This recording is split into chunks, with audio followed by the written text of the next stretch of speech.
all about zoom, zoom. Styling is one of the three aspects of zoom, zoom that's very important. We have a legacy of making small, sporty vehicles. Jeremy mentioned it with the Cosmo, the first rotary engine sports performance vehicle we brought to the U.S. We're known. This is our space. We're known for being here, and we're excited we're going to make it successful.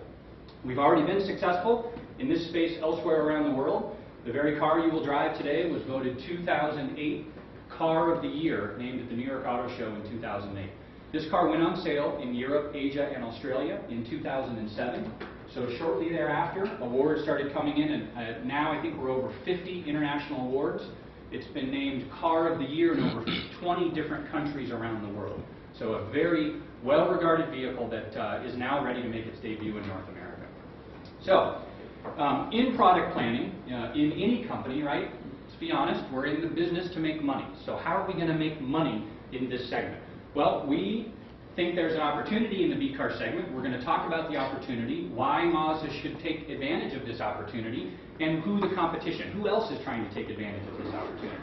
Then I'll tell you about the product concept, what was behind sort of the product development philosophy behind Mazda2. What were our objectives? First of all, the background, what were our objectives, and did we achieve those objectives with the vehicles you're going to drive today? So let's get into the B-car segment. Why is there an opportunity? Well, we've seen an economic shift in this country, really in North America, over the last 24 months, 18 months. People think differently about the way they purchase things, goods and services, from cars to fashion to meals. People have a little bit different feeling about spending money on. Finally, there's something cool about small cars. Again, back to Europe. There's a cool factor with Europe. There's a cool factor with things from Europe that American consumers like to purchase, and small cars represent that as well. This cool self-expression factor. Big chart here, lots of graphs, bars. Bottom line, big blue bars get bigger as you go to the left. This segment is exploding, and these aren't pie-in-the-sky industry numbers. This is about 12.5 million sales as an industry this year, up to 14, 15, 16.5 million sales in the next 2 or 3 years.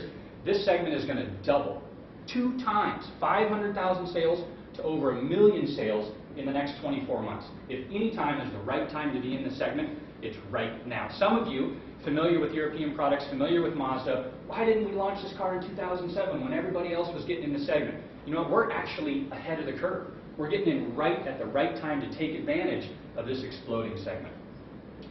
Why is this segment exploding? Well, it has to do with population. It has to do with people buying things. There is a huge new generation of folks entering their earning potential, their buying potential. We call these folks Gen Y. Many of us in this room. Us, like I just age, right? Made myself younger. There's about 73 million people classified as Gen Y. Folks from 15 years old to about 32 years old. Gen Xers were sort of smashed in the middle, about 77 million folks in the boomer population. So this is the next largest demographic after the boomers. When you throw Canada in there, there's 85 million people in this Gen Y category. This represents a great opportunity to sell cars to these folks. You'll see a little caption here. Honda and Toyota did really great with the boomers, got them into their product fold 15, 20 years ago, have continued to mature them through their products. That's why we have things like they have things like the Toyota Venza and a really big, bulky Highlander now. Is because they got these folks buying the first Camrys and Corollas, moved them through their life stages. This is Mazda's opportunity with Gen Y is to do the same thing as these folks continue to age. And funny enough, those folks who buy subcompact cars or B cars, you'll hear me use those terms interchangeably. Folks who buy subcompact cars are bimodal, we call it. There is a Gen Y spike, a spike of folks purchasing subcompact cars represented by Gen Y as well as boomers. This graph here shows the age of Fit, Versa, and Yaris buyers. And you see that spike there in the young 20s to mid-30s, and then another spike there in the boomer area. Sales have been highly correlated with gas prices over the last several years, subcompact car sales in America. That pink line there represents the B-car sales share of the industry.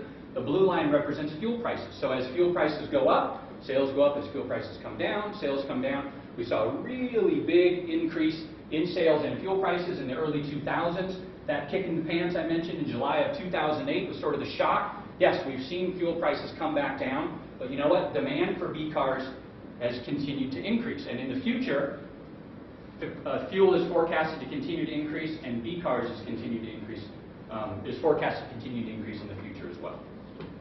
In product planning, it's important for us to look at who is going to purchase a new vehicle. Who's going to buy this vehicle or a vehicle in this segment we're going into?